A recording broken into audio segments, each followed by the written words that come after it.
Hi, Tom.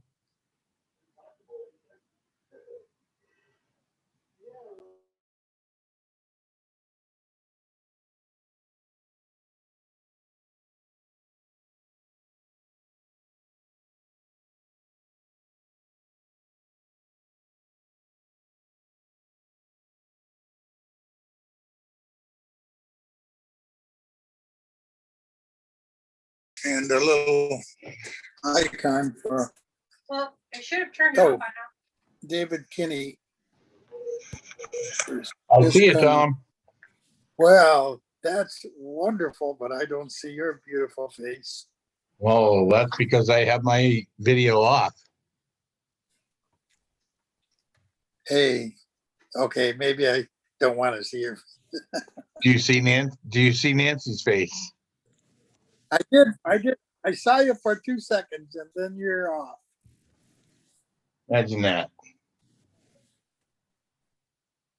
Imagine that. But I used that link that you gave me and I sent it to Janice and oh, there you are. And I was able to, yeah, you know Make what it you work. have to go through.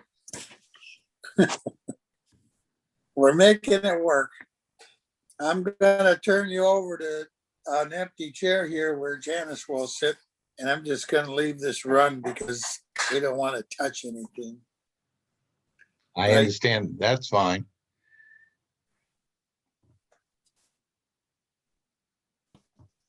Okay, Thank you. so. All right. Oh, you're the one who made this possible. Possible, and it Janice, didn't happen. he's the greatest. Just say you're the greatest. Okay, David, but I don't trust it. Still You're the greatest, Janice.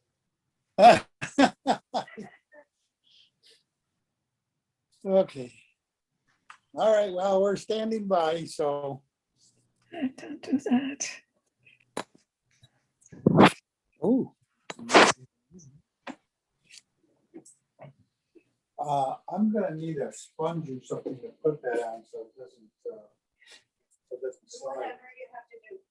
What do you want? A what? A sponge. Like this.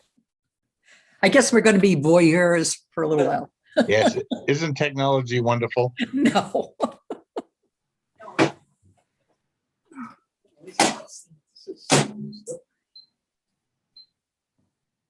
This is slip. All right, honey, here. Here, what about this? Mhm, mhm. A sponge. Okay, here, how about this?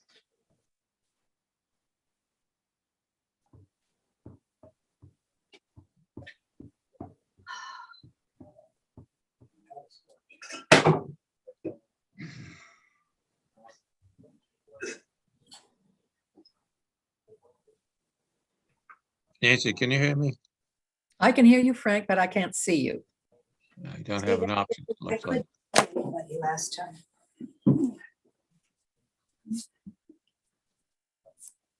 All right. Okay. There. Can you see me, Nancy? I can see you and hear you, Janice. There you go. Yeah, but why is she on the big screen? That's not my concern.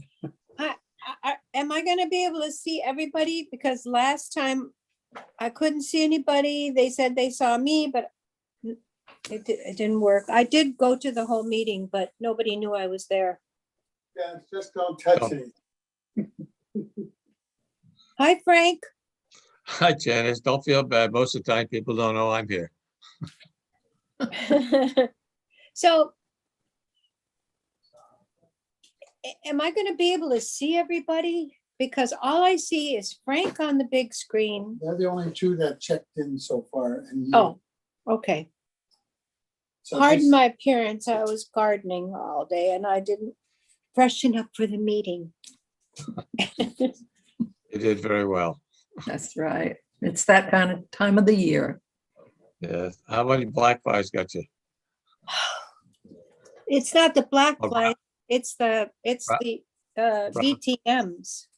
Oh, Yeah, they're the ones, they're everywhere. But I've been spraying the neighborhood. I go around with my Dawn and soap and I spray all the caterpillars I see on everybody's house. Nobody seems to mind. Nobody's called the police on me yet, but, we don't have any place anymore. oh, is that it? They call the code officer on you. Well, you're in a different place, Frank. This isn't your office. No, I just decided to go to the other side of the room. Oh, I like it. It's kind of cozy. Well, we got an old fashioned wood stove that we don't use anymore, but it was kind of nice. We tried making pancakes on it one time. The dogs loved it at the level it was at. Aw, I see you use it as a plant stand now. That's good. Dogs aren't happy with it though. No, they don't get their warm, furry No, space anymore. But if you leave anything on top of the stove, they get to eat it. Oh, that's what you were talking about. I thought maybe they were so burned that you had to give the pancakes to the dogs. No, they're too smart to get burned. Okay, You got 5 minutes yet. 5 minutes. I hope someone shows up other than us three.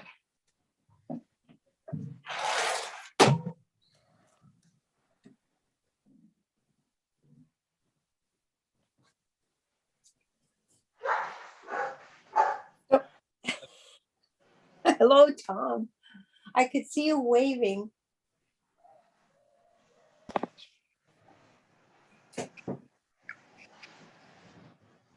Hello, is that Bill? I see Dick. Hello. Hi, Nancy. Hello, good evening. Good evening.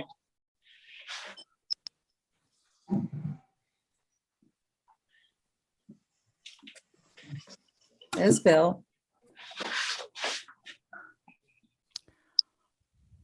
That you, Bill?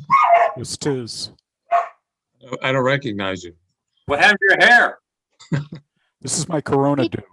See, It looks good. what happens is Do we need some kind of an ID check on him? only people who are talking. We feel have this. no control over that. We have no control. It used to be where Who's people ever- were in a square. Who's ever running it controls what. Oh. So David, Don't let him tell you that, Janice. Somewhere on your screen is a choice of gallery view or speaker view. Oh, God. You want to now be in gallery view. you're touching buttons. If Okay. you move your, Good luck. move your mouse around and up in the far I right don't have a corner. mouse. Okay. You have a touchpad, She's got an iPad. so she has a touchpad. If you touch the screen, in the far top right corner should be a tiny little icon Right. saying view. Oh, okay. It Well, says what? it More. says more. It says more. It says more participants. Actually, Share not- Mute. Share content. How about Great. that? No. Participants. Invite. No, you No, want something not- that says view. No, there is no view. No.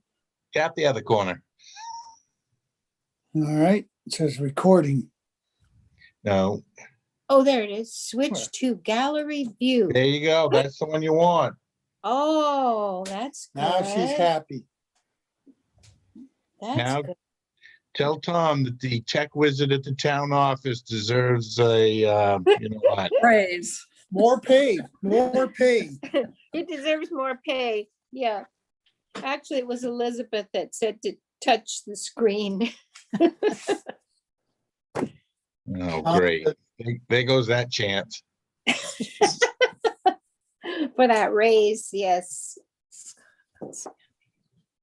You might have to adjust that every so often. Adjust. If it slips.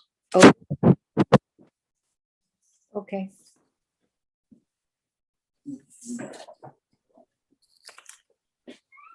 I'm gonna go feed the dog. We don't have a dog.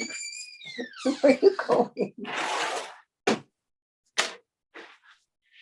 You're going to go get a dog so Oh, you can feed it. He's gonna get the dog.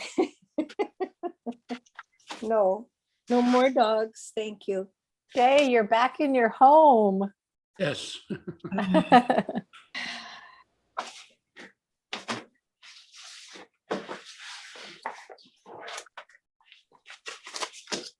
Well, if Jay comes, there won't be any more room. It just makes the little boxes smaller. Oh, I see.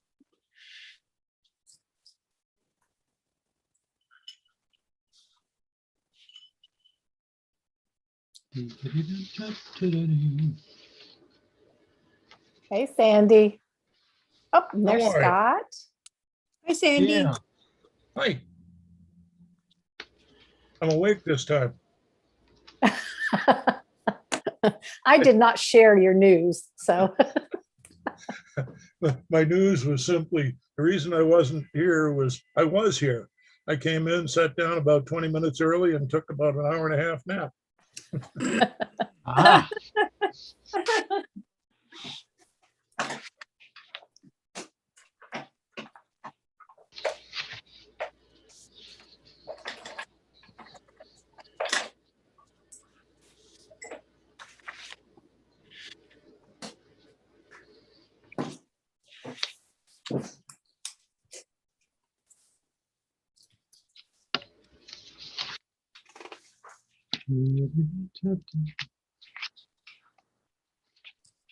Am I the only one without air conditioning?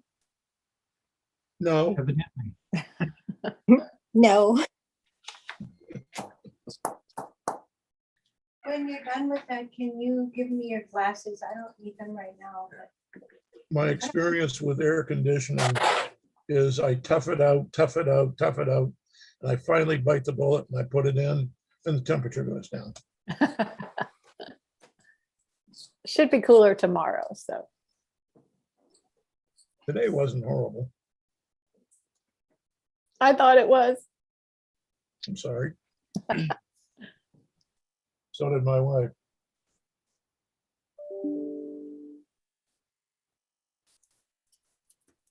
I got another minute.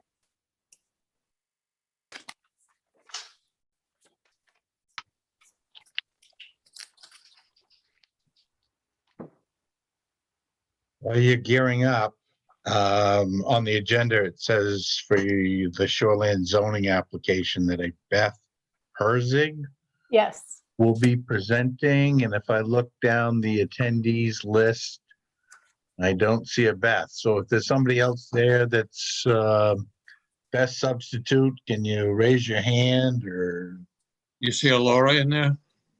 I see Ryan, Amber. Oh, Ryan put his hand up. So that may- Ryan will speak. He's the contractor. oh, all right. There we go. Paying cabin masters. And cabin master.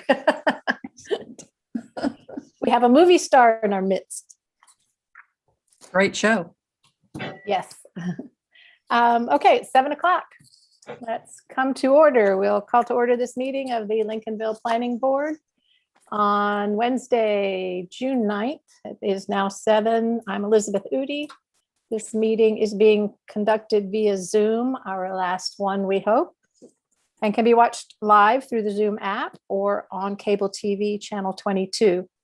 Information on how to access live planning board meetings can be found on the town website. And if the public want to comment, they should submit comments by email to the town office by 2 o'clock the day before a meeting. Where else am I? Recordings of previous meetings may be reviewed through the link found on the town website. The planning board meets each month, twice a month, on the second and last Wednesdays of the month. Schedules, agendas, meeting minutes, and town ordinances may also be found in the document library on the town website. So let's do our roll call of members and alternates, please. In whatever order you feel like jumping in. Bill Norfleet, And alternate. Lincolnville Center. Sandy Delano, Harrison, I guess, Lincolnville. Sandy, Sandy Delano, Youngtown. Bill, Bill Norfleet, alternate. Dick, Dick from Mullen, Lincolnville. and Jay. Jay Foster, alternate. And of course, also present are Nancy and our CEO, Frank Terrio. And we do have a quorum, so Bill and Jay will be participating, but not as voting. And I have a question of protocol, if I may, at this time. One of the applications today that we are continuing to work on, Jay and Bill were present last time we all met. Sandy and Janice were not. Do we need the same members? I was present. I watched the entire, I couldn't get on. But if you don't want me to vote, that's fine. Then Jay can take my vote. So that's what I'm asking. How does this, as I understand it, if someone has reviewed the meeting, then it's okay for them to participate and vote? Yeah, we asked Sally about that. My question was that some of the documentation about how to conduct meetings talks about how, you know, if you miss a meeting before you can participate in a review of a submission, you have to go get a notarized statement and on and on and on. It seemed like a total regulatory excess. And she, as I recall, she responded by saying, you need to review the stuff so that you're comfortable with it, but you don't necessarily have to go get a notarized statement. Okay. Jay, is that you were about to speak to? You're muted, Jay.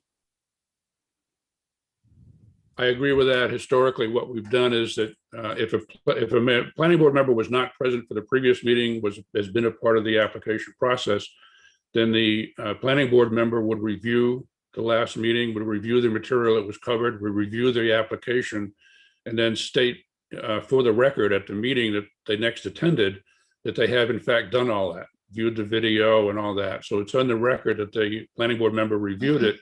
And then we've always asked the applicant if it's okay if that planning board member, having reviewed it, can participate in the review of the application. So with the consent of the applicant, as well as the record stating that the planning board member had reviewed all the material and was familiar with it, then that member could continue in the review process. Okay. And so Janice has stated that she reviewed the last meeting. Yep. And I was actually present, although I wasn't present to all of you. However, if the applicant is uncomfortable with my statement that I was here, then I'm totally fine with having the alternate Jay vote, because I watched him and I listened to his questions, and so I think it would be best if I didn't vote, because Okay. of that reason, that if there was a problem, the applicant might feel uncomfortable. It's kind of like saying I'm vaccinated, but I'm not wearing a mask. I appreciate the way you put that. Thank you, I Janice. have to trust. So Good analogy, Janice. I like that. And at the same time, oh, go ahead. I just would feel more comfortable for the applicant if Jay would take my vote. Okay. And Although I totally am aware of everything that went on with that meeting. Okay, thank you.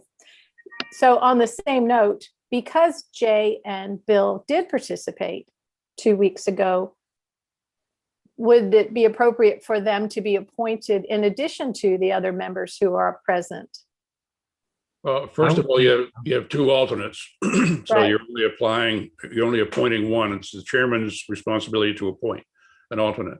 The bylaws state that an alternate can still participate, just not vote. So it Right. really is kind of irrelevant with Bill and I both having been at the last meeting, which one you appoint. That Okay. doesn't really matter, and it shouldn't matter to the applicant. Sandy has something to say. Yes, sir. I reviewed the meeting, and I just assumed have somebody who was at the meeting participate in this one. I can sit and watch. Okay. Then we shall appoint, if no one objects, both Bill and Jay to sit for the two other members, Scott and Janice. Everybody okay with that? Scott's here. Sandy and. I mean, Scott's Sandy. here. Sorry, Scott. Scott was here. I know Thank we you. both got white hair. It's hard to tell us apart. Sandy's not voting either? No. Oh. Okay. Okay. So onward, where was I? We did roll call. We have a quorum. And on the agenda tonight are two applications. The minutes will be reviewed after we've taken care of both of those. For the sake of those watching, we do have some comments that were turned into the office. We have a letter, at least one. And Frank and Dave, are there any other comments we need to address? I'm not going to do it now. I'm just letting you guys know that these are in reference to the second item on the agenda. And so that the folks out there who might be interested don't think we're forgetting about that. We're just going to do it after we've taken care of the first item on the agenda. And then at that time, Dave and Frank can tell us if there are any more comments or letters that were submitted before yesterday at 2. Any questions? Are we good? Then we'll move on. Our first up on the agenda is a non-conforming shoreland zoning application. Review of proposed additions to a non-conforming structure located 80 2nd Street Avenue, map 9, lot 8. The applicant is Beth Herzig of Portland and Lincolnville. We know she has standing. The tax records verify she's been paying the taxes and owns the properties, and I think has owned them since about 2014. And it's been in her family for much longer. Cover letter explains, and I assume that was written by Mr. Eldridge, some leveling and concrete pads are going to be needed. And I think you've all had a chance to look over everything. I'm not going to go through any more of my notes until we've had a chance to talk. Oh, hi. Hi. Hello. Are you Beth and Laura? Yeah, thanks for Hi. having me. Welcome. Thank you. Hi, Ryan. Is Ryan muted? Can he hear us? He looks frozen. He does look frozen.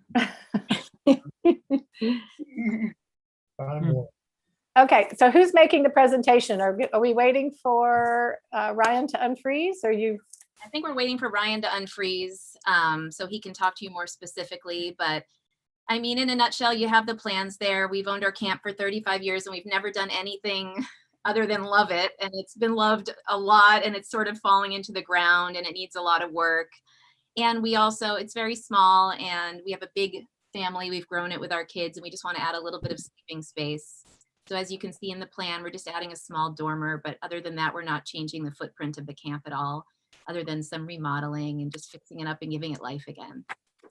Okay. Can we go ahead and start with questions? It looks like Ryan's having some difficulties. Yeah, he's not asking back. So planning board. Dive in. Jay, you look confused. Is everyone? Oh, there's Ryan. I was waiting for somebody to dive in. Wi-Fi in the car. Oh, he ran out to the car. I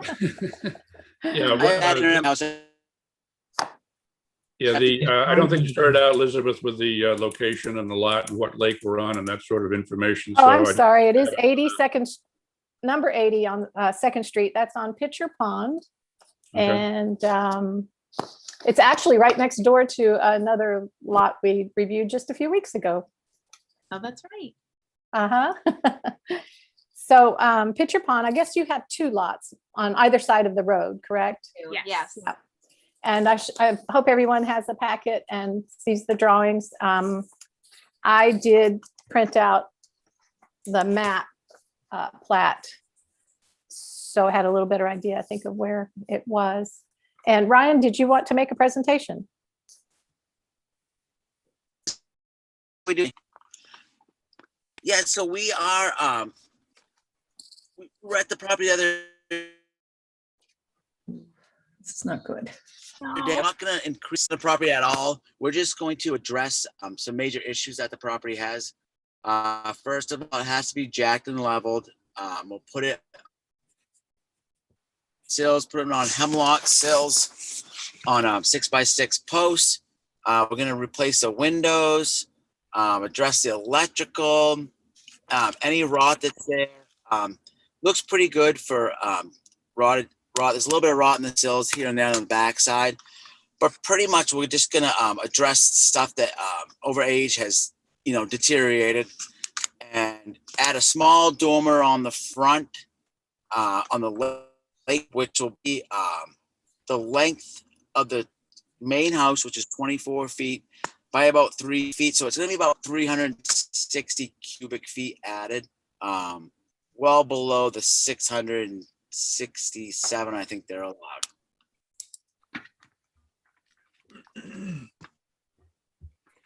All right, questions, you guys? What I heard was that there's no increase in the size of the footprint, which means there's no increase in the size of the square footage other than the dormers being added, and that shouldn't add to the height of the structure. Correct. There's no basement being added. You're going to reinforce the foundation that it sits on, which is good.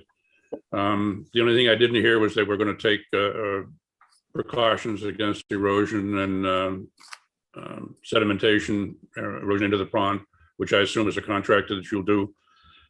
So it, as far as I'm concerned, is in compliance with C23, which is, unless Frank has a problem with the numbers that were entered under the application, then I don't have a problem with it.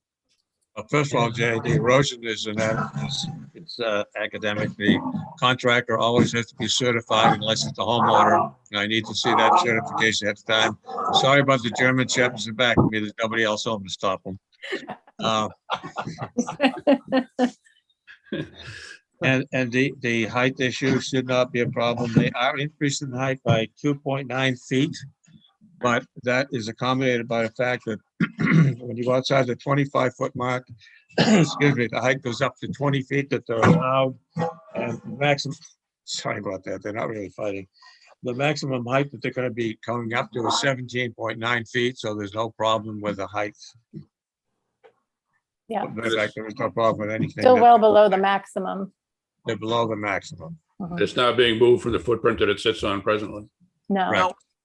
Okay. And the cover letter did address that they would be putting in the erosion control and silt fencing.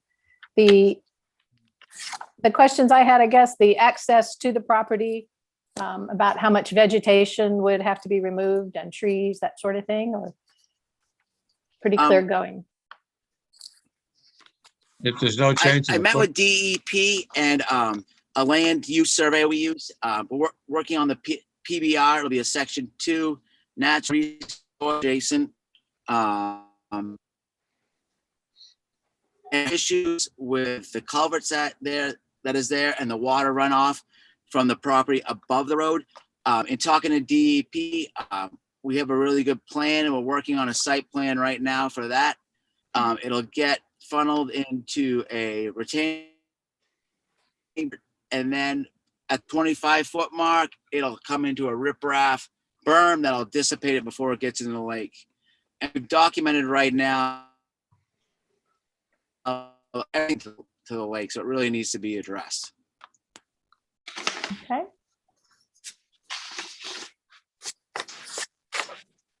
So, anything else, everyone?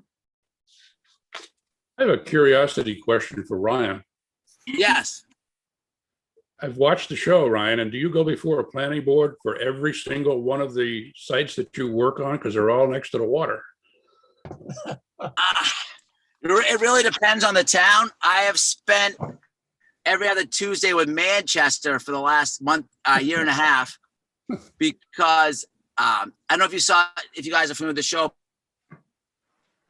but my family camp that my brother and I have was on, and it's literally 28 feet from the center line and 4 feet away. We've been moving on. The permitting's got a lot easier, and working with DEP and the PBRs, we are doing a lot more of that, because it's a lot easier for us. Gotten so much education in it. Oh, but it's kind of happening. Yeah. Okay, do we have a motion? I would make a motion that it proceeds on and we approve it. Because like Jay said, everything's in conformance and and they're not changing the footprint. So I don't see any problems at all. And if Frank's good with the height, I mean, so I'll make a motion that we approve it. It would be under 12C3 of the land use ordinance. Yeah. Right. I second Scott's motion. Thank you. And we need a verbal vote from everyone. So Bill, Yes. Dick, Yes. Jay, Yes. Scott, Yes. Sandy. Danny's not voting. I'm not Oh. voting. Oh, okay. And I'm yes, thank you. All right, you guys. Thank you. Happy construction. To watch our episode. Oh, Thank you. definitely. I've seen them all. Thank you. so much. Thank you. Bye-bye. Thank you. And Frank, when we proceed with the PBR, I'll send copies of that right to you guys. So thank you guys very much. Okay, and I'll be in touch with you, Beth or Laura, on the fee on that. Okay. I'll call you tomorrow. All right. Thanks, Frank. And Elizabeth, I'll look for your signature on the master that I have. Yes. Thank Thank you. Thank you. Bye-bye. Have a good evening. Bye-bye.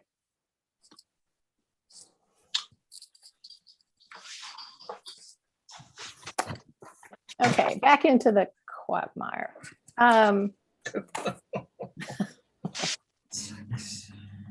All right, so you all received the letter. And Frank and David, do we have any other citizen comments or letters to address while we're preparing to get on this next case? Frank will be right back. Oh, okay. And David too?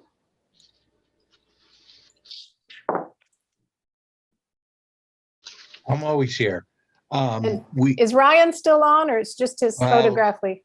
he's being sent away, but for some reason he's not gone. So Okay. isn't technology wonderful? No, No.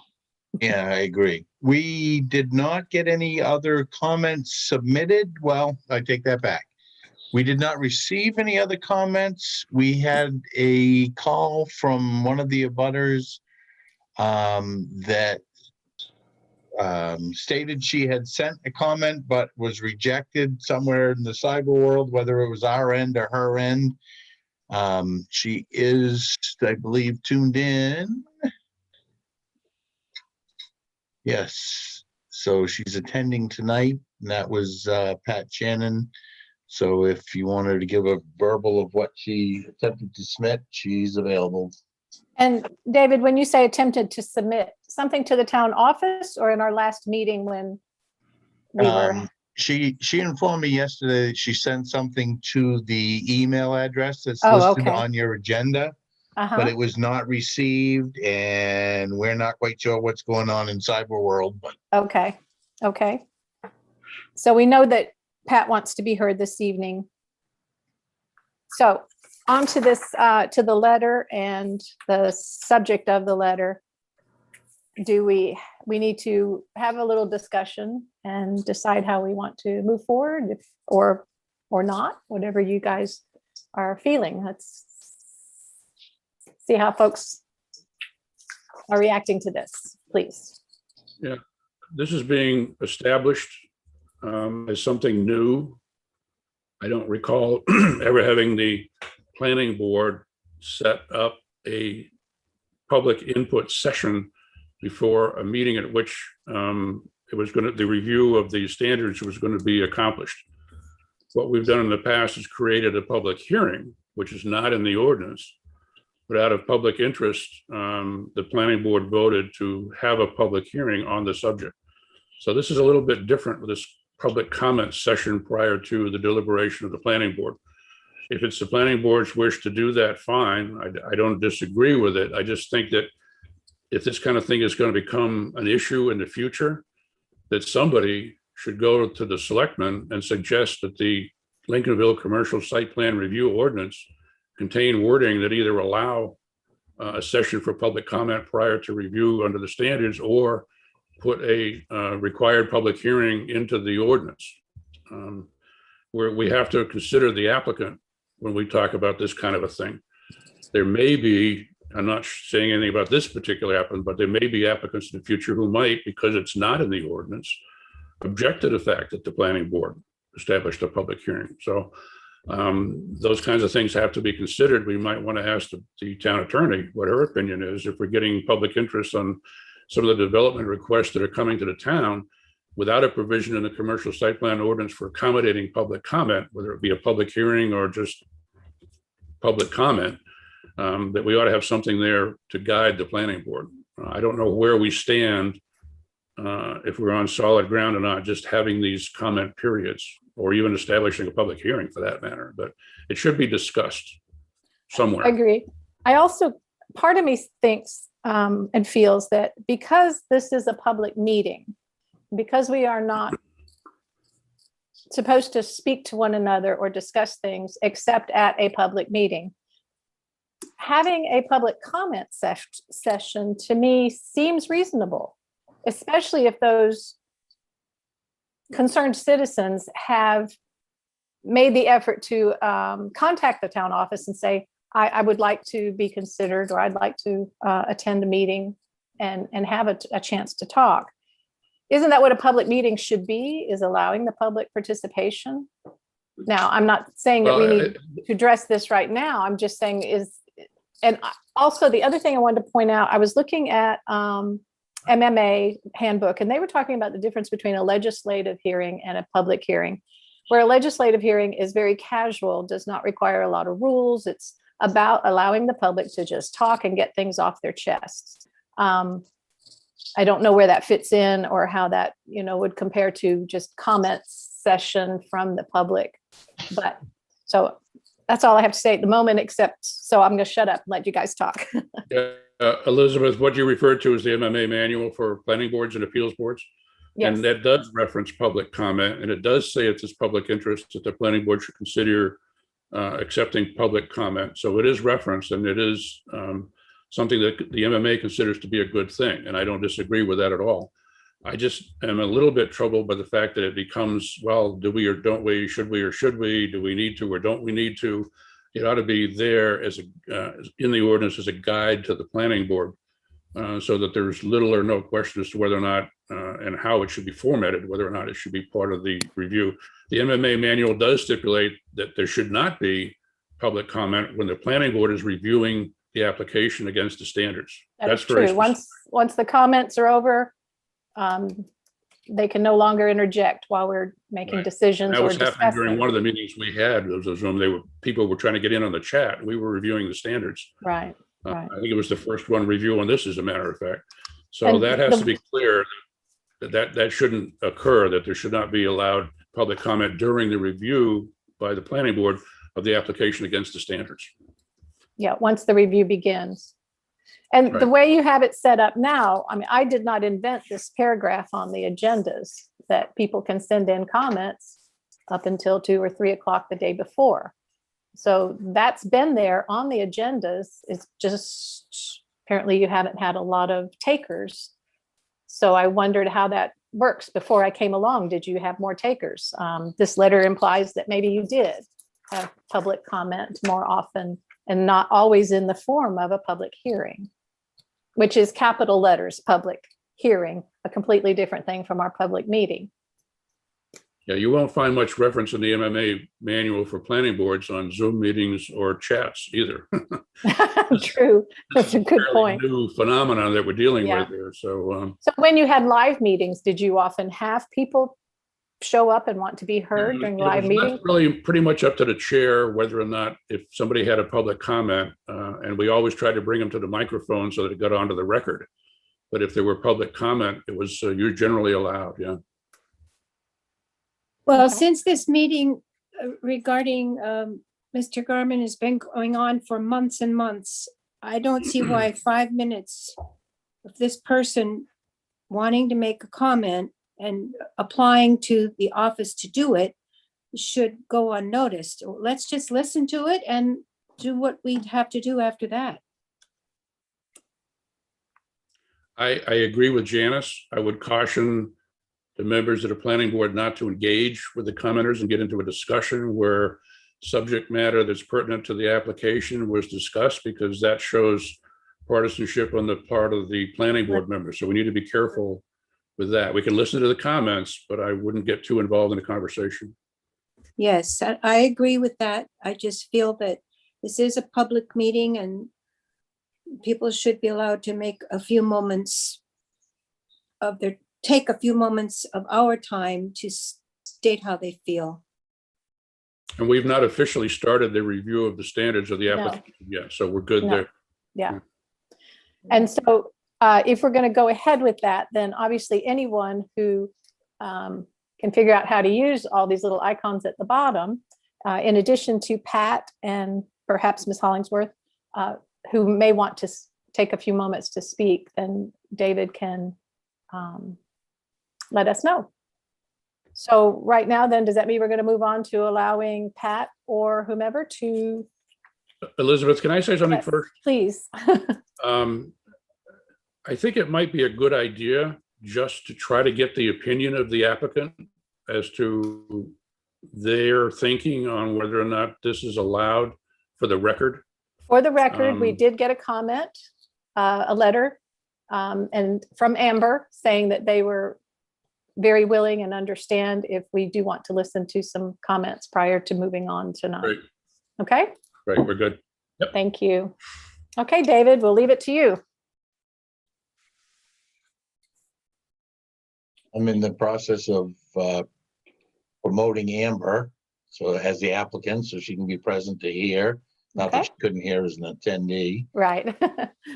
And who would you like first? Hi, Amber. Hi. Either Jeannie or Pat, I guess. Do you have many raising their hands besides I don't- them? I I do see have no- I do have one comment just really quickly. Yes. I know that, you know, I sent the email, I defer to the board on what they feel is best on hearing the community. My only question is, are we going to have a time limit on how long this part will last, or? Yeah, I think 2 weeks ago, we were going to give it a maximum of 20 minutes. Does that seem reasonable to everyone? It ended up only lasting 7 or 8 minutes because only 2 people wanted to speak. Is that total or per applicant? No, last time I said 3 minutes total per applicant. Does that seem reasonable tonight as well? Yeah. Okay, There's only 2 applicants, I think. so 5 far that we know more of, yeah. fair. I'm sure they won't go that long, but 3 minutes is very short to say a lot of We things. don't have a time watch on them, so it'll be okay. No, yeah, true. Okay. So who's up first, David? I'm gonna send you the 2 genies that I see on the screen and we'll see which one's Genie. Okay.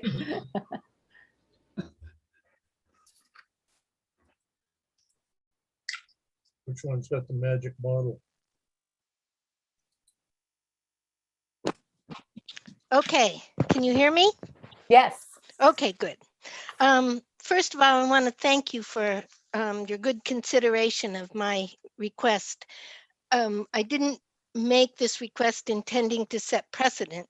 I made it in acknowledgement that the COVID restrictions have changed a lot of meeting procedures, and that's all I intended to do, was to say, please, because we can't be there and jump up and down and say, I want to talk. Thank you. Okay.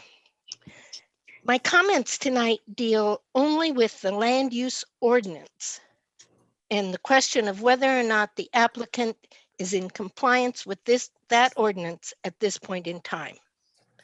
You'll have to decide whether or not this information I'm going to provide is an obstacle to providing full approval of the application this evening, or whether there is reason to examine the situation further. So I'm going to Site Plan Review, Section 2, Activities Requiring Site Plan Review. The ordinance requires an application for site plan review if there is, among other triggers, number E, or letter E, the conversion of an existing non-residential use in whole or in part to another residential use. This is the provision that brings Mr. Armand to the planning board for approval of Guns N' Roses. But the ordinance also requires review for other activities, such as letter D, the establishment of a new non-residential use, even if no buildings or structures are proposed, including uses such as gravel pits, cemeteries, golf courses, campgrounds, junkyards, and other non-structural residential uses. This provision was in place in 2012 when Mr. Armand began construction of a shooting range, which is clearly a non-residential use. The questions I am raising are these. Should the shooting range have come before the planning board when it was being constructed in 2012? And if so, does this oversight and the resulting non-compliance with the ordinance need to be resolved before you consider granting full approval of the current application? Since the uses on the property have continued pretty much as they were in 2012, residential and agricultural in nature, the fact that a non-residential use was established never came to the planning board's attention. Now that a commercial use is being requested, the board should determine whether or not this issue of non-compliance needs to be resolved before permission can be granted for the gun shop. We know that the shooting range was established without review, although it seems to trigger, such as noted above, because it's a new non-residential use, and it isn't in the list of activities that does not require site plan review, which are pretty specific. This suggests that Mr. Armand, at a minimum, should have requested review of his project so a determination could be made by the planning board whether full site plan review was required or not. That's the board's determination to make. This is not a question of whether Mr. Armand will be allowing potential customers at his gun shop to use the gun range to try out new weapons. He says this will not happen. Instead, it is about the fact that knowledge has come to the attention of the board about a possible violation of the ordinance during this review.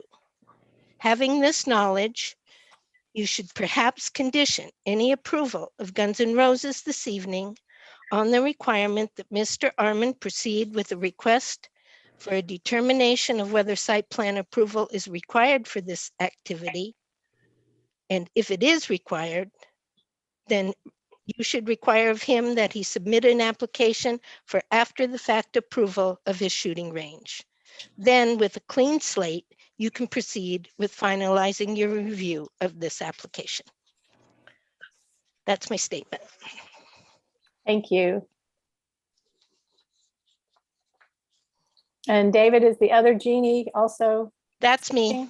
Oh, there are two I'm of you? upstairs and downstairs. Okay.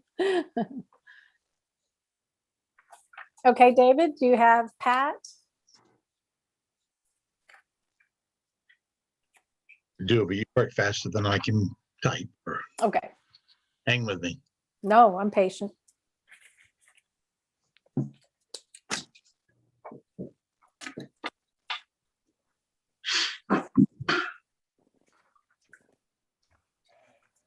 Sorry. Don't chew ice with a microphone at your neck, huh?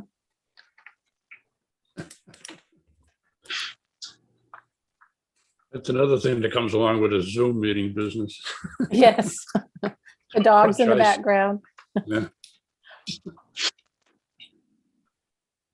Hi, Pat. Are you on mute? She is.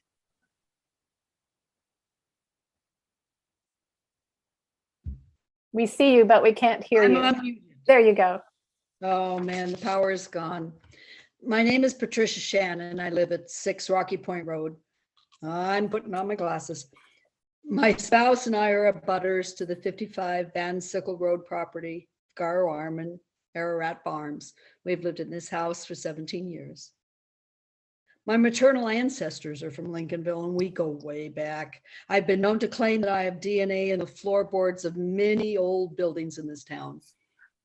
For certain, this includes the meeting house in the center, the one-room schoolhouses that are now our library and our historical society museum, Tranquility Grange, and the homes of many of my friends. I've done my best to add my own DNA to those places, to this community that is my home. I'm an active member of my church in the center and a board member of the Pitcher Pond Improvement Association. I volunteer at the community library, with the Historical Society Museum, and with the Lincolnville Improvement Association. I have mentored and tutored at the Lincolnville Central School. I have served on several town committees and am currently serving on the Comprehensive Plan Review Committee, Lakes and Ponds, and Cemetery Trustees.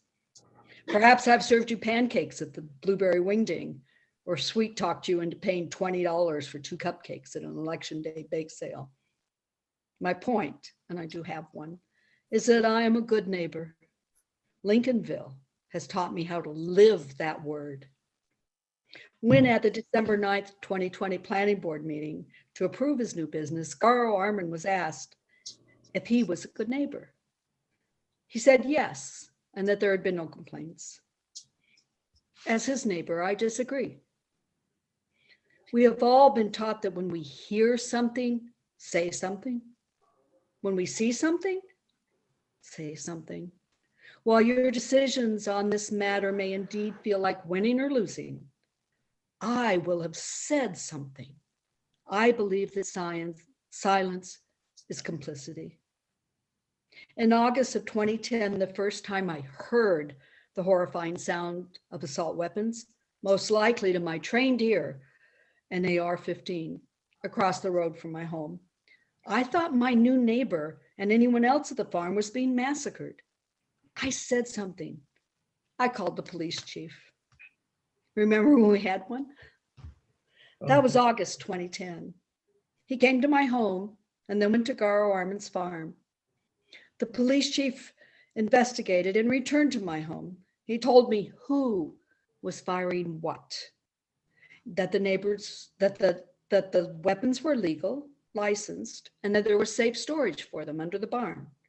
The police chief said the owner was firing into a rocky hillside abutting Peg Miller's property. I was told that there would soon be a shooting range dug into the hill that would meet the appropriate safety standards. That was when I learned the name and the hobby of my new neighbor. Others within the sound of the shooting learned in the same way when making their own calls to law enforcement and to each other. On August 2nd, 2011, we received a letter from the manager of Ararat Farms explaining that our new neighbor would begin to harvest some wood. The very next morning at 5:30, not more than 100 feet from my house, there began intensive logging of Garo Arman's property, below the farm, along Route 52, across the highway between our road, Rocky Point Road, and North Cobbtown Road down to the mill pond. It was an unusual time of year to have such work done, especially with such enormous machinery and a place with seasonal residents and summer visitors. Many abutters and neighbors experienced the disruption and witnessed the environmental destruction being caused by the logging operation. The town CEO was contacted. He instructed me to call the EPA and the Maine Forest Service. They responded and attempts at remediation were made for many places, including the springs that fed the streams. It was too late. The destruction was documented, but there were no consequences. We were told that the property would be placed in tree growth and would not be cut again for 10 years. When 9 years later, September 2019, the logging began, this time even more extensive. There was no notice to abutters or neighbors. There was no point in calling anyone. Some neighbors did go to the farm to ask that the buffer that they had requested in 2011 remain. They were told it would not. The neighborly exception had evidently expired. But that first time that the summer residents will never forget, people heard and saw something, and they wanted to say something to their new neighbor. We agreed to contact the very kind and very professional farm managers at Ararat Farms to ask for a meeting with Garo Arman. On September 10th, 2011, a group of us met at the farmhouse. We were served refreshments as Garo Arman explained his purpose for purchasing the property and his plans for it now and in the future.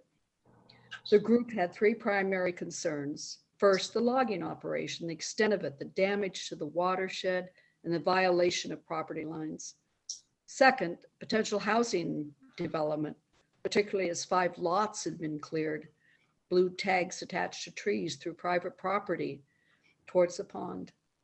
Third, the shooting range, the sound of the assault weapons, the noise, and the fear caused by Garo Arman's hobby.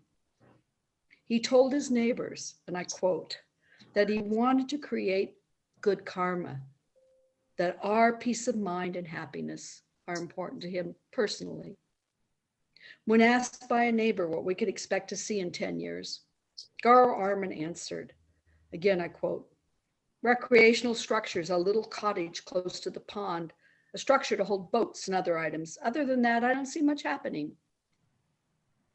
It has now been 10 years, and this neighborhood sees what's happening. And you, a small group of concerned citizens, members of our community, are deciding something that many of us fear and distrust. I know that you, our planning board, are not here to consider the person, the character of someone who applied for additional business use of his property. I am not here to ask that of you.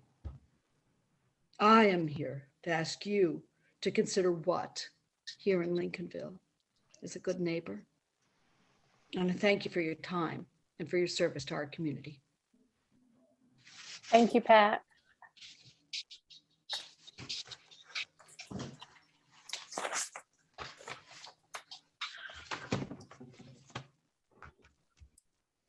David, do we have any more citizens to speak?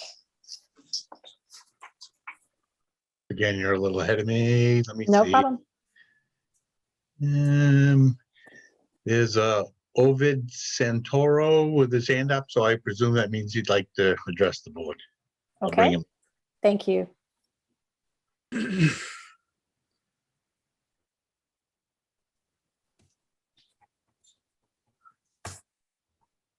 Hey, guys. Hello. Hi. I'm a neighbor and a friend of Garo's. I brought him up here in 2009. I was a friend of Bob Metcalf's as well. There was an article, I don't know if any of you saw it in the Boston Business Journal, which had some pretty alarming accusations about Mr. Arman, Dr. Arman, and just what Pat Shannon said. I mean, you know, this to me, this just verges on slander, like violating property lines. Garo's always had a forester. There was no watershed damage. There was no violation of property lines. There was no housing development. I too was at that meeting in 2011. He didn't need to give baskets of vegetables away. He didn't even need to have that meeting. Extensive logging, the wording here is so, meant to scare people.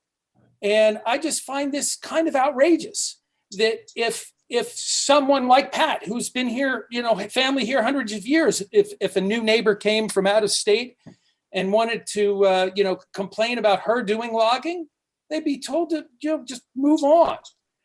Everything was in compliance with rules. No one's doing extensive logging and clear cutting. No one's done development. There's been no development down there. There's been no boathouse put down there. So these kind of scare tactics I find are wildly inappropriate for meetings like this. This is about ordinances. And let's just talk about the shooting range. So the shooting range is you take a tractor, you bucket some material around, and you put up a plank of wood to put a target on. You know, someone building a rifle range, you know how many rifle ranges there are in town that don't require approval? And I don't know a gun shop in the world where you walk in and try a gun before you buy it. You can't do that at Outdoor Sportsman.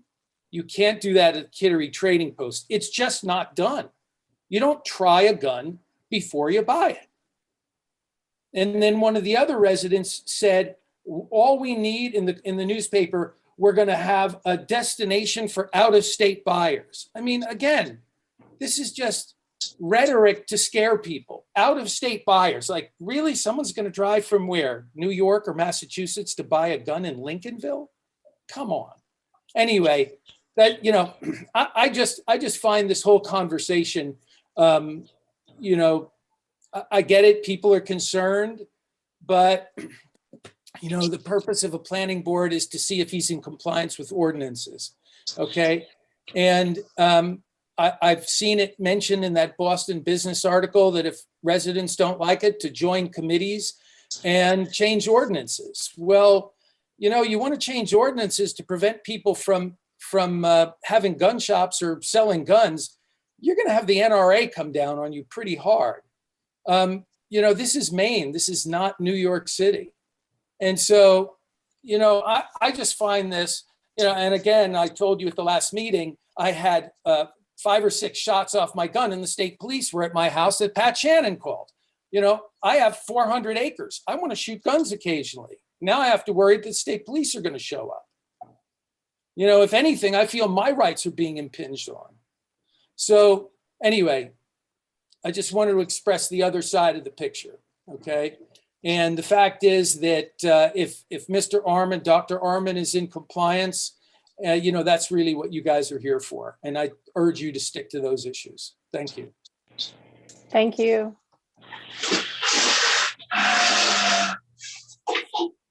Okay.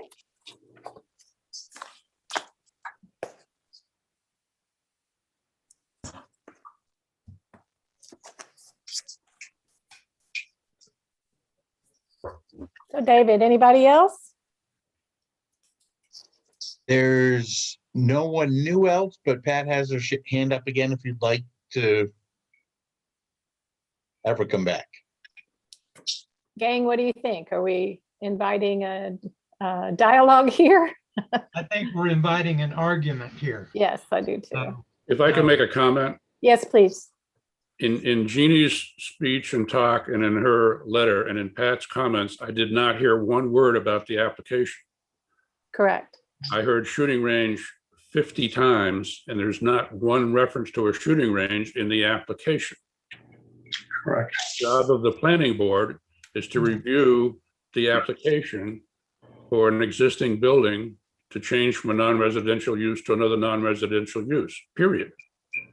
So I hope that the commenters will stick to the subject that the planning board is dealing with when we review the standards of the ordinance. And I agree with Scott. I don't want to sit here and listen to an argument.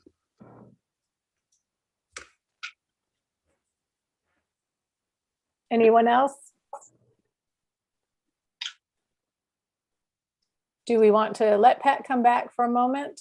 Or do you want, okay, everybody seems consensus that we are done. You do have, sorry to interrupt. That's okay. Now Pat's hand's still up, Jeannie's hands is up now, and Will left, maybe. I can't really, my eyesight's not as good as I think it ought to be. There's a Will who hasn't spoken to the board. All right. If Will wants to speak, let's make sure we try to keep it under the 3 minutes, and we'll allow him to come on, please. He's on his way.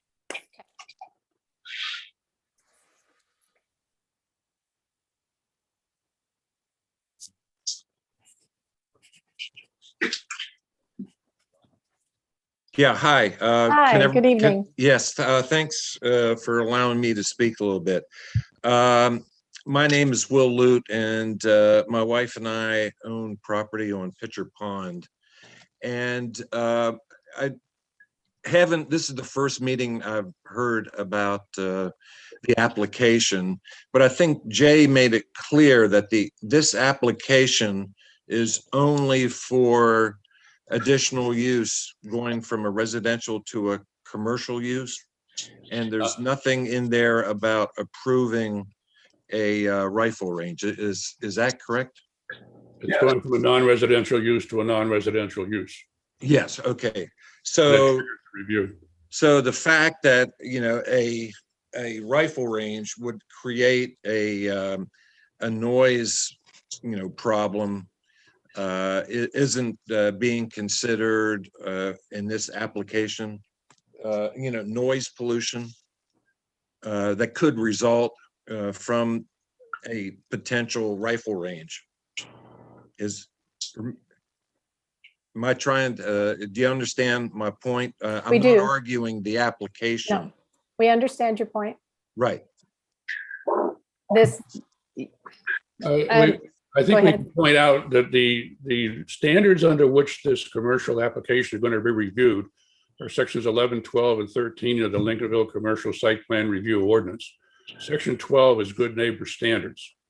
This application will be reviewed under the application request for a 350 square foot existing building to be turned into another 350 square foot building for the purpose of sales of firearms and ammunition.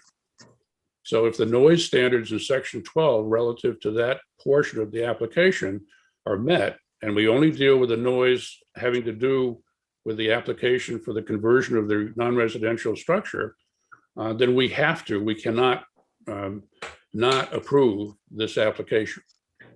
There's no mention of in the application of a shooting range. Okay. Yeah, just being, you know, the first time listening in and a party of interest, I did not know that the shooting range was not part of the application. Correct. It is not. Okay.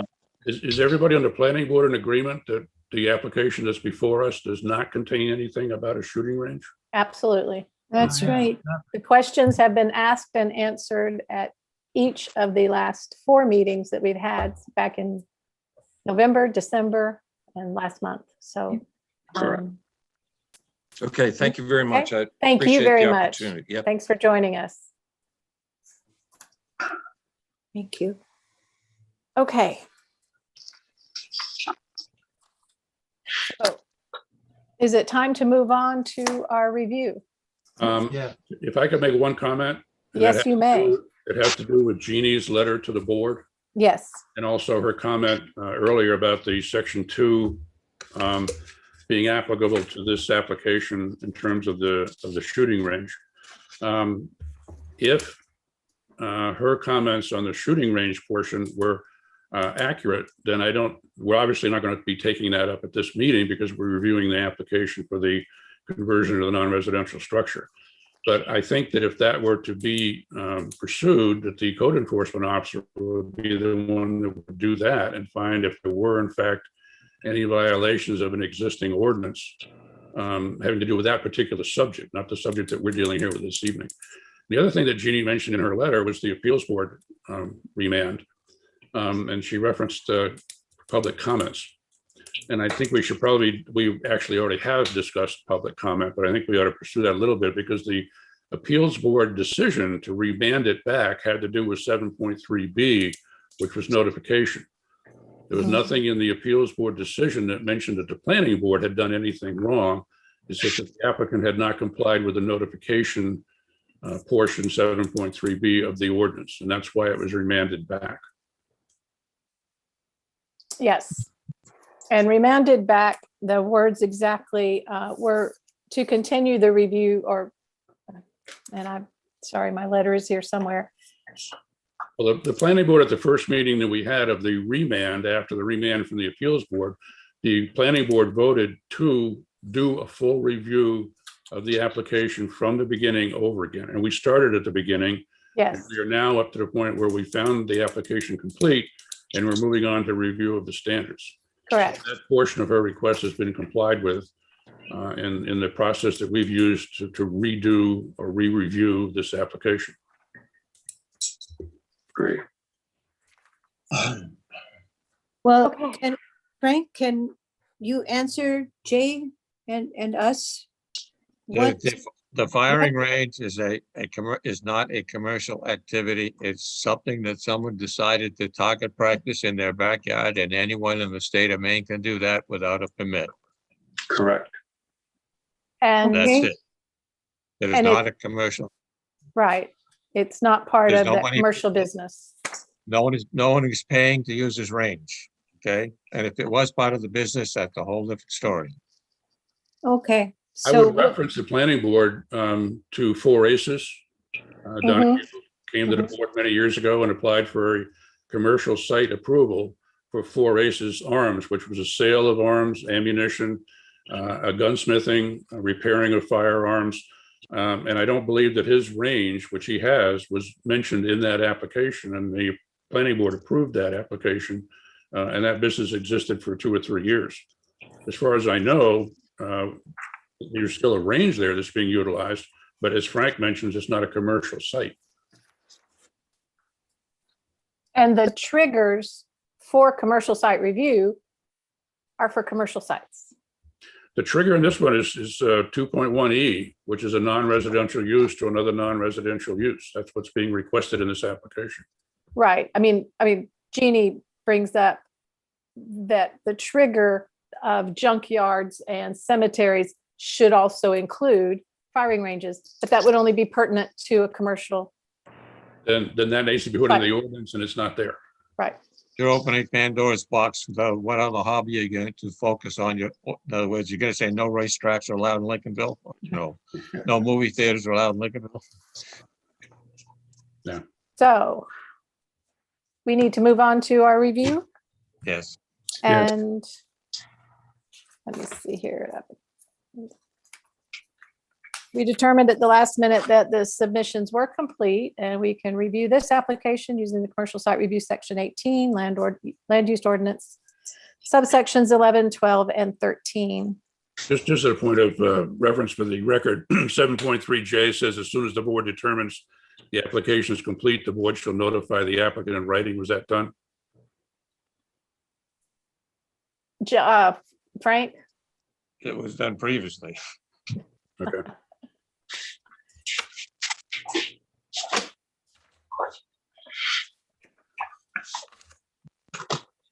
And if we, let's see, have a note that in doing so, in making our motions tonight, if we could try to be a little cognizant of how we word the motions for the record, keep in mind that when forming motions, they should include words conveying the specific findings or facts that lead to the motion, and try to avoid the non-applicable answer. Why is it non-applicable? Applicable. Can I just not use that word at all? Can I propose something to the board, Elizabeth? Please. We're going to be reviewing this application for an existing non-residential structure to be converted to another non-residential use on an existing piece of property that already has existing access, and it's only 350 square foot building. I'd like to read something to the board as a statement of fact that can be referenced to as a statement of fact, and then discuss with the board the use of it. Okay. All right. There is no development being proposed for this site. Correct. I can see in the application, if everybody agrees with that. The application is for conversion of a non-residential existing building on an existing residential / commercial site to a new non-residential use. Existing building consists of 350 square feet of floor space on one level with existing driveway and parking space sufficient for proposed use, which is outlined in the application. Proposed activity is one customer by appointment only during the hours of 11 a.m. to 1 p.m. on Saturdays only. Those are facts taken from the application. what I would put forward to the board is that we make that statement that I just made, Exhibit A. And then any reference when we're working through our standards of 11, 12, and 13 that are pertinent to the application and are pertinent to that fact, we simply refer to Exhibit A. In other words, phosphorus export for this application would have no bearing on it because of Exhibit A. Is that clear? I appreciate that. And that'll make it much simpler. I think the attempt is to make it simpler, and that we always should be looking for statements of findings of fact when we're reviewing each individual standard. Exactly. And the existence of Exhibit A as a reference to the facts that are in the application would help the process along, I believe, rather than saying what I just said every single time we review a standard.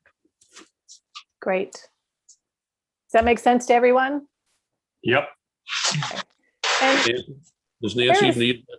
where is Okay. Bill? Oh, where's Amber? Amber's here. Bill went away. I'm here. Hi, Amber. Hi. No, Bill is Maybe not, you get rid of Bill? Bill's not here. And Bill is Sorry, voting. I had a little bit of a bloody nose for a second, so. Oh, I'm sorry. I see Bill's name on my, which list? Oh, he's an attendee. Must have switched him back by mistake. Hang on. Okay. Love Amber, technology. you don't have to be on camera if you don't want to, but we can see your box and we know you're here, but Bill has disappeared.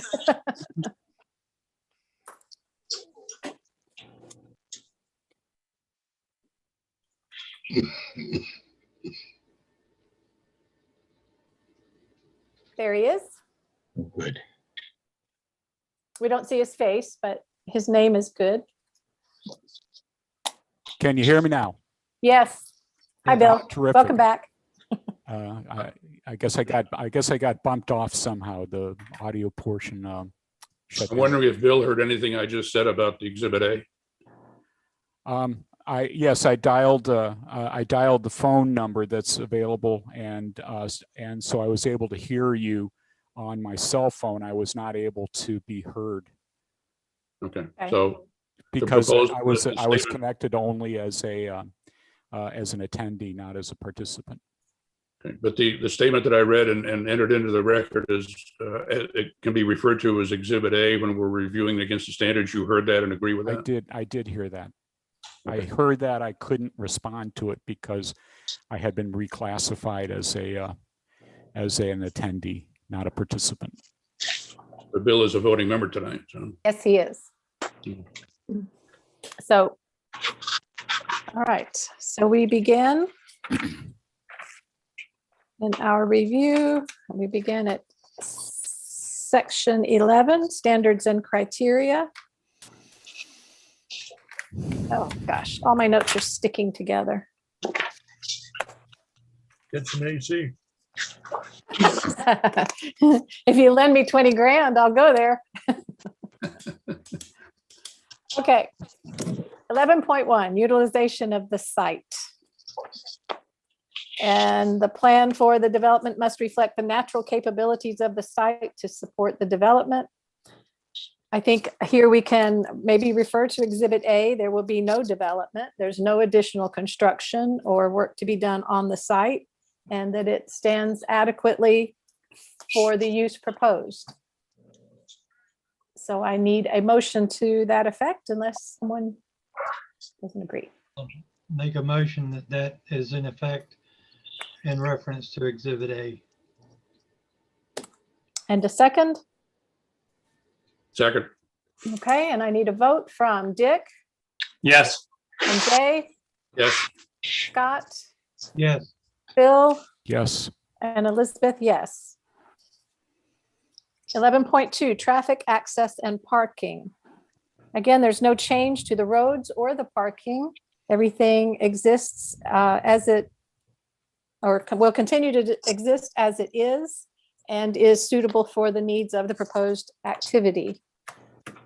Finding of fact should state that the parking space, which is only required for one individual by appointment between 2 hours or 1 day a week. Nancy, you get all that? Hold on a second. Okay. Nancy, I can put that statement for Exhibit A in writing and send it to you if you want that. I was going to email you and ask you to do that because I want to put I it will do correctly. that. Okay, I'll Thank do you. that then. So did we have a motion on that, please? I guess I'll make that motion too, that was contingent to Exhibit A. And a second, Second. and a vote. Dick, Yes. Jay, Yes. Scott, Yes, and Bill, Yes. and me, yes.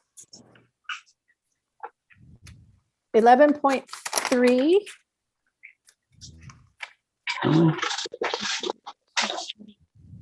Parking layout and design, all of that we're addressing. 11.3, stormwater management. There'll be no new disturbance or construction to the site. Anything else I need to point out on 11.3? 11.3 states that adequate provisions must be made for the collection and disposal. This is an existing building that's been existing for I don't know how long, but if there are any soil stormwater management issues, they would have exposed themselves in the amount of time that the building's existed and it's not being changed. Building and site. Okay. So a motion to accept that 11.3 standard has been met due to the existing condition of the site and building. You want that to be the motion? I so move. So move. Thank you.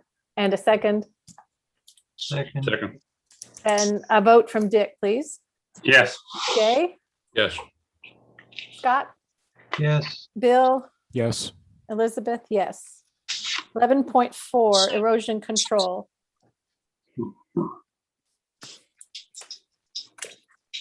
Uh, 11.4, erosion control, no change to the site. Building, roadway designs, layouts must be harmonious with, oh, no, yep, I'm there. With existing topography. No construction, no change, no new building. Does Exhibit A satisfy erosion control 11.4? And I need a motion, please. I so move. second, I'll vote. Dick, please. Yes. Jay, Yes.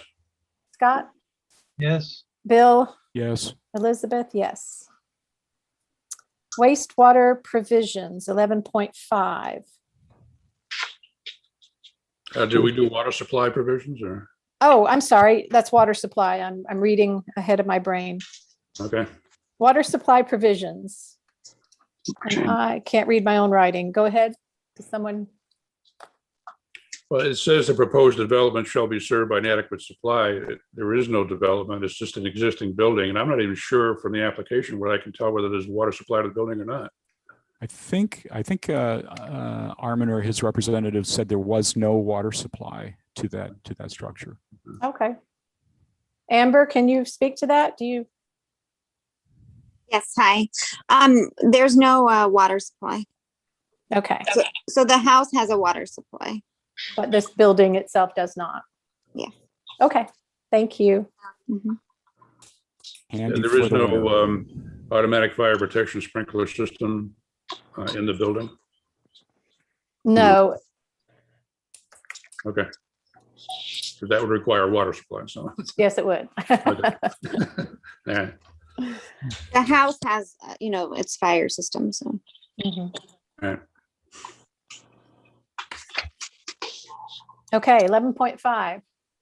Comment, motion. Moving on. I'll make a motion that that's satisfied. As there's no water supply, yeah, I'm not sure how to word that. Jay, with can no you help water- out? Here with no water supply, it'd almost be non-applicable. Okay, Yeah, it's not applicable. do we have to vote to agree that it's not applicable? Well, it's not requested in the application to supply water. So Nope. it's an existing situation, nothing's changing, so. Okay, move on to 11.6, sewage and wastewater disposal. If there's no water, I assume there's no sewage or wastewater disposal. That's not applicable. Okay, so we can move on from that one. 11.7, Utilities. I'm sure they exist, but there will be no change as there's no construction, no renovation. So it will continue as is. Is that right? 11.7 says all service to the site and distribution between buildings shall be underground or have as little visual impact as possible. I'm assuming if there is electrical supply that it may come from overhead as opposed to underground. I would assume it would on a farm, but that would have to be answered by Amber. However, this is the development. So I'm It's a assuming that means new development. If this is an existing building prior to a time when people like to put everything underground, Yeah, then it's grandfather. I agree with Scott. If it's okay. not underground and it is overhead to an existing building, it would be grandfathered because that's what's existing. The board isn't going to require that that supply be taken down and put underground just because of 11.7. So. Right. Okay. A motion, please. I would move that 11.7 utilities is met by the application. Second. And a vote from Dick, Yes. Jay, Yes. Scott, Yes. Bill, Yes. Elizabeth, yes. 11.8, natural features. There'll be no disturbance to the existing natural features. I would move 11.8 is met, reference exhibit A because there is no development. Second. I'll second Okay. it. Thank you. A vote from Dick, please. Yes. Jay, Yes. Scott, Yes. Bill, Yes. and Elizabeth, yes. 11.9, groundwater protection. Proposed, where am I? Yeah. Proposed activity will have no impact on groundwater quality or quantity. Doesn't change. I'm sorry? No change. No change. Thank you. So do I have a motion, please? I think that would reference exhibit A as well. Since there's no change to the structure or the building or the impact And no development. No and no development. development. And I'll second. Maybe have a vote. Dick, Yes. Jay, Yes. Scott, Yes. Bill, Yes. and Elizabeth is yes. That was 11.9 groundwater protection. That includes water quality. And 11.10 hazardous special radioactive materials.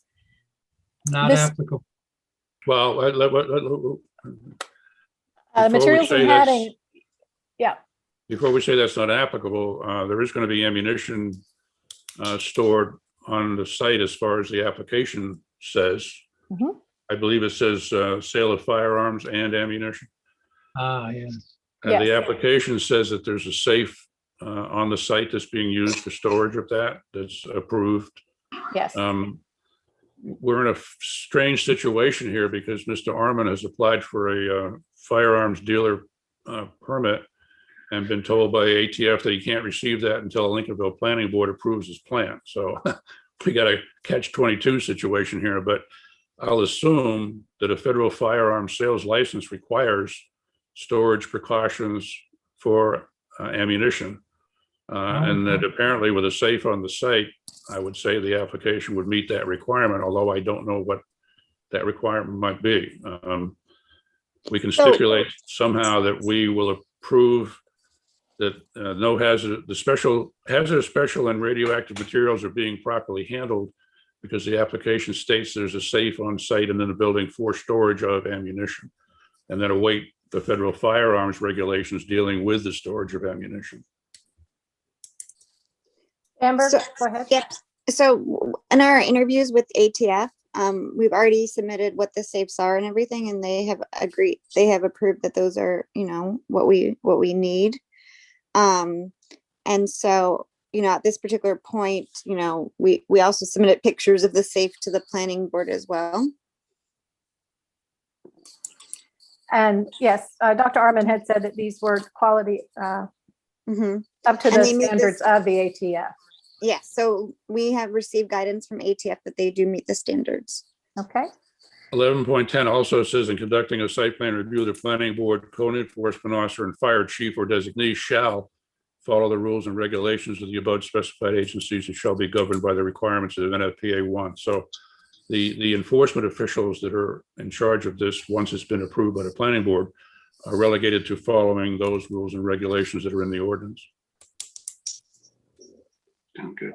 yes. And I think that use of materials regulated or identified as hazardous by OSHA, EPA, Maine DEP. I'm not sure these would fall into any of those categories unless someone were actually handling or, creating the bullets, making the ammunition, but that's not the case. It's all retail packaged. And I don't think any of those entities are interested. Well, Real for those overseeing not licensing. familiar with firearms, there's a possibility that a firearms dealer could be dealing with black powder if he were dealing with black powder ammunition and sales. So it's not just a box of bullets that are manufactured. It could potentially be gunpowder dealt to somebody who is shooting black powder firearms. I understand. And we have asked Dr. Arman that question and it's been addressed and answered.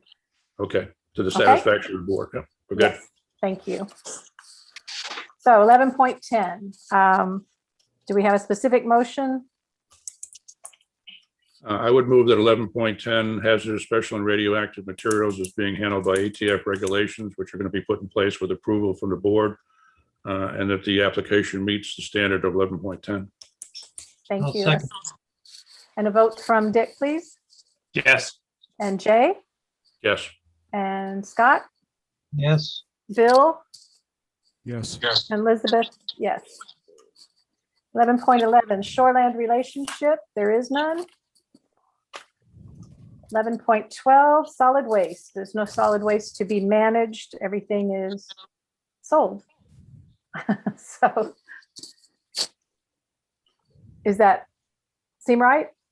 Well, I think by solid waste, they mean if any boxes are generated from the site because of unloading of, Yeah. an order or something like that. So I will assume, I don't want to assume, but Amber, maybe you can tell us, do you have a contract with a waste disposal contractor to remove refuge from the site? For the, I'm sorry, can you ask the question again? Any waste developed from the site, whether it be cardboard boxes or anything being thrown away, quote unquote, do you have somebody that's been approved to do that? Yes. Okay. So I need a motion that 11.12 solid waste management has been addressed and satisfied. Satisfies I'll the make ordinance. that motion. Okay, a second. Second. Okay. Dick, a vote, please. Yes. Jay, Yes. Scott, Yes, Bill, Yes. and Elizabeth is yes. 11.13 historic and archaeological resources. As far as I know, when we've asked before, none have been identified. And We probably should make note that none were identified during the public comment that the board allowed to take place, as well as the application doesn't refer to it either. okay, thank you.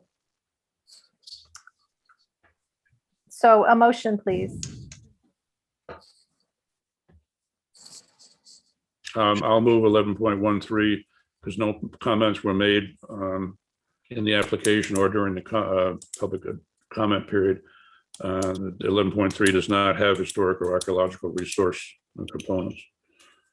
Thank you. A second. I'll second that. Thank Scott, you. second A that. vote, Dick, Yes. Jay, Yes. Scott, Yes, Bill, Yes. and Elizabeth, yes. 11.14 floodplain management. We are not in a floodplain. And I do have that somewhere. Oh, there it is. Not a floodplain. So we don't even have to vote on that. Is that right? It's not in a floodplain, no. Okay, 11.5, general fire protection provisions. 11.15, you mean? 1.5, yes, I'm sorry, thank you, 11.15. Yeah, this So kind this of one, yeah, falls under the heading of hazardous and waste materials also, fire protection. The fire chief has been advised that was required earlier in the ordinance. that is correct. We've heard nothing from him about special requirements needed by the Lincolnville Fire Department to handle something that's been outlined and presented to the fire chief. Whatever requirements required by ATF, we won't really know that until he receives his license and we know what those requirements are. Amber's already said that the ATF is signed off prior to the issuance of the permit on what they're proposing. So I would take that as good faith, but we can make it a condition if we want to. And on the individual points, A, B, C, landscaping and other obstructions, again, there'll be no changes to the existing site. Fire department personnel have ready access and there'll be no construction. And fire code terms on file with the code enforcement officer. If there were any, he would have them, but there aren't. And we're not getting the combination to the safe, apparently. So. Yeah. Nor do I want it. Do we have a motion, please, on 11.15? Let's say 11.15 is satisfied. If it's in compliance with the government, entities that are involved. With, okay, ATF and fire marshal. Yeah, ATF and the fire marshal. ATF and what? The fire marshal. And the fire chief. The fire chief, I think, is good. We've notified him. Oh, I'm sorry. So I need a vote on 11.15. Dick, Yes. Jay, Yes. Scott, Yes. Bill. Yes. We have Bill's face again, and Elizabeth, yes. Who seconded that? I'm Bill is sorry. back. Excuse me? I'll second it. You did? I don't know if I did, but I will. Thank you. So section 12, good neighbor standards. 12.1 is exterior lighting. There is no new lighting. What is my word? Installed in relation to this particular business, this commercial endeavor.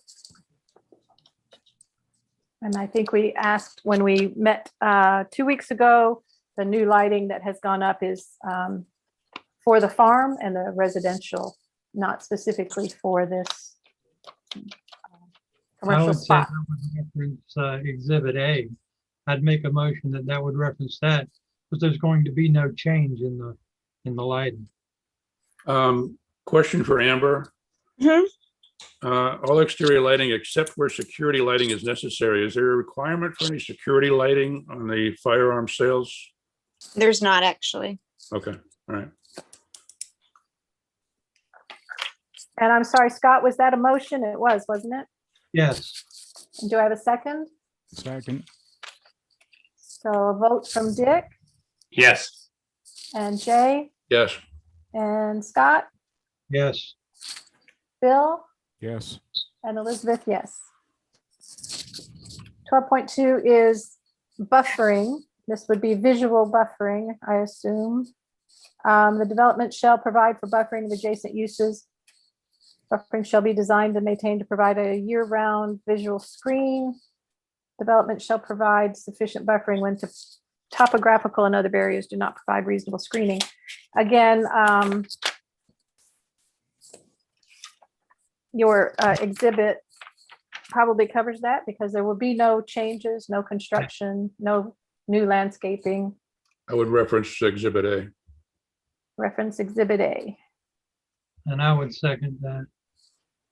Well, And I would say, okay, I'll move that 12.2 buffering reference Exhibit A meets the requirements of the standard. Thank you. And Scott has seconded. I'll second it. Yeah. A vote from Dick, please. Yes. Jay, Yes. Scott, Yes, and Bill, Yes. and Elizabeth, yes. 12.3 is noise. Development must control noise levels such that it will not create a nuisance. No person shall engage in construction activities. And that's it on those two. And there will be no noise, one customer inside a retail business and no construction going on. So I'm, It Like might to be hear a noted motion. that the only two items under section 12.3 relative noise, relative this application, are that they must control the noise level for a sales office. And that they, construction activities of which there are none must take place during a specific time. Those are the only Okay. two requirements in that standard. correct. Did you get that, Nancy, to be specific about the sales office? Mhm. Okay, thank you. Was that a motion, Jay? Yes. And a second? Second. Vote from Dick, Yes. Jay, Yes. Scott, yes, and Bill, Yes. and Elizabeth, yes. And storage of materials. Will there be any new or additional storage areas, dumpsters, or exposed machinery affiliated with this endeavor? Amber? No. Okay, So I would say 12.4 reference exhibit A. And from the applicant to reference, there will not be any outside storage that standard's been complied with. thank you. Is that a motion? Yes. A second, please, I'll second it. Yeah. and a vote from Dick, please. Yes. Jay, Yes. Scott, Yes, Bill, Yes. and Elizabeth, yes. And we move on to section 13, design standards. I'm going to say, if we look through section 13, landscaping, signs, roadside parking lot buffers, site considerations, building orientation, building scale, parking lot placement, view protection, ridgeline protection, hillside development, shoreland development, that reference exhibit A, none of those items really, considering the fact we have an existing building on an existing site, are really relative to the application. Correct. Some might ask about 13.2, but it does state, see the Town of Lincolnville signed ordinance, but there are no I believe there's no sign. new signs right now. I think last time we talked to you, Amber, it was even No decided sign. not to put a sign down by the 52. Okay, Mhm. Yep. so Jay, that was a motion. I would say section 13 design standards is really not applicable to the application because referencing exhibit A, none of the items listed are really pertinent to the review standards. I would Second. second. Yeah. I have a question. So will there be a sign that says No. There will not be. there will be no sign? Correct. Okay. All right, so a vote from Dick, please. Yes. And Jay, Yes. Scott, Yes, Bill, Yes. and me, Elizabeth, yes. Who second that one again? Scott did. Scott.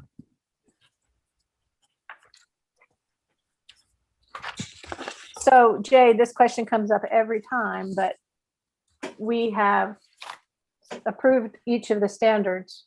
Do we need one big final vote to approve the application? Okay, may I have Yes. a motion? I'll make a motion that we approve the application due to all the standards being met. And a second?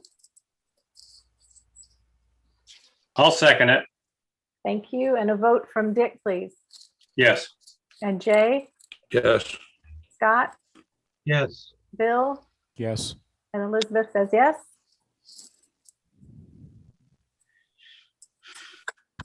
I think we should note for the record that in establishing a review of the standards that are in the commercial site plan review ordinance, the board having reviewed and find the applicant in compliance with all the standards, cannot refuse to approve the application.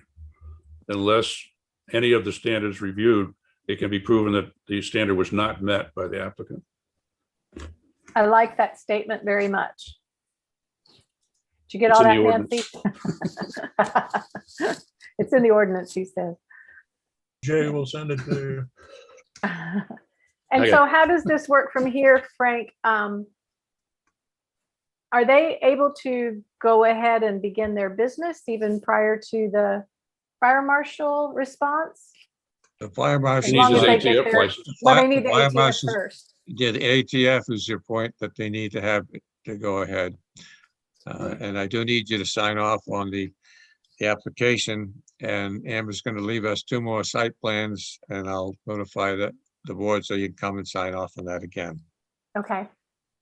So they're We did waiting not for make ATF. any. So We did Frank, not it make was- any. We did Go not ahead, make any Amber. conditions Oh, on sorry. this. Go ahead, Amber. What's that, Jay? We did not make any conditions on this, so we're not awaiting ATF approval. We've approved. No, it. no. No, the ATF says if the town approves it. So right now, the town has approved it. So Okay, now the next thing is for them to give their approval. okay. Amber? I was just saying, Frank, Jason dropped off the copies of the site survey this morning. Okay, Okay, So let me know if it's not there. okay, I will. So that means the board can come in and sign. And there'll be 2 copies, one for the applicant and one for the town files, and it will have the application itself signed, and that'll be staying with the files. We only need the chair's signature on the application. right. Do you And need the? Only those need who the rest? voted, Frank, What's that? and only those who voted? Yes. Okay. Did that answer your question, Bill? Not exactly. Just to summarize, the non-chair members of the board, do we need to come in and sign 1 thing, 2 things, no things? Yes, you You'd do be- need to come in and sign. 2 things, 2 things. Okay, 2 site plans, one for the applicant and one for the file. got it. Understood. Thank you. Sandy, did we keep you awake? Unfortunately, Amber, thank you very much. Thank you all. Do we have any responsibility for coming back to the appeals board? No. No? No, So Well, we'll we, move on. Oh, go well, ahead. we don't go to the appeals board, but if anybody, if anybody does elect to go to the appeals board, then the appeals board will handle it at that level. And if they choose to remand for whatever reason is projected to the board, then, you know, we could see it again. But we are done with that portion of it. We don't really have a part of that. Thank you. Okay. we, So we can move on to looking at the minutes for the May 26th meeting. Is there anything else you guys need from me? No, Amber, you are free to go. Have a great evening. All right, thank you. Bye-bye. Thank you. Bye-bye. Bye. Okay. Minutes are here somewhere. Someone start.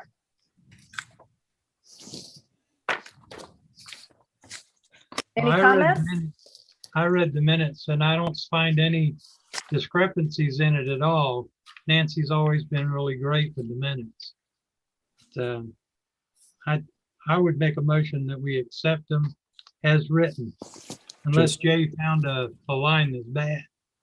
Just to be sure, we're talking about the May 26th minutes. Yeah, correct? May 26th. Okay. Correct. I'm good, Scott. Cool. Okay, if everyone's good, we need to take a vote on it, please.